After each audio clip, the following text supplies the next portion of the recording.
Il teatro, si sa, è la patria della cultura e allora da questa splendida e suggestiva cornice oggi parliamo della città veneta della cultura, Cittadella.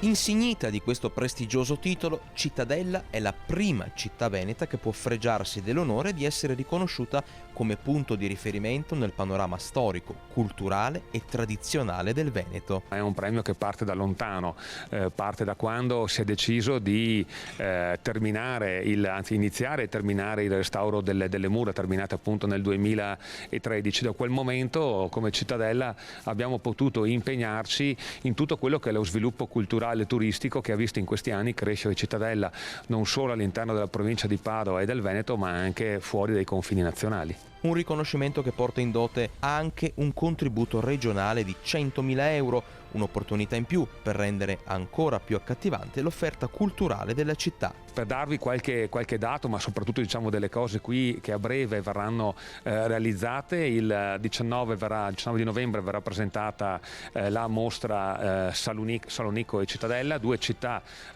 con le mura che si uniscono. Salonico è la seconda città della Grecia. Un'altra cosa importante che andremo a fare entro fine anno è quello dell'inaugurazione della chiesetta di Camoro. Anche qui un piccolo gioiellino d'arte, i busti di Giusto Lecour in marmo e gli affreschi di Dorigny, un gioiellino che merita di essere visitato, che fino ad oggi pochissime persone hanno potuto vedere e nessuno l'ha vista dopo il restauro. Questi sono solo due esempi nei prossimi giorni, insomma, dove le persone avranno la possibilità di vedere qual è la crescita culturale che Cittadella ha fatto in questi anni, ma di iniziative ce ne sono tantissime. E sulle mura cittadine svetta alto l'orgoglio per il prestigioso traguardo raggiunto. Più che da sindaco l'orgoglio è da cittadellese e penso che come me anche tutti gli altri cittadellesi siano orgogliosi del riconoscimento che abbiamo avuto dalla Regione Veneto. È chiaro che questo non è un punto di arrivo, ma è un punto di partenza. Da qui Cittadella ha già capito, ma deve continuare a lavorare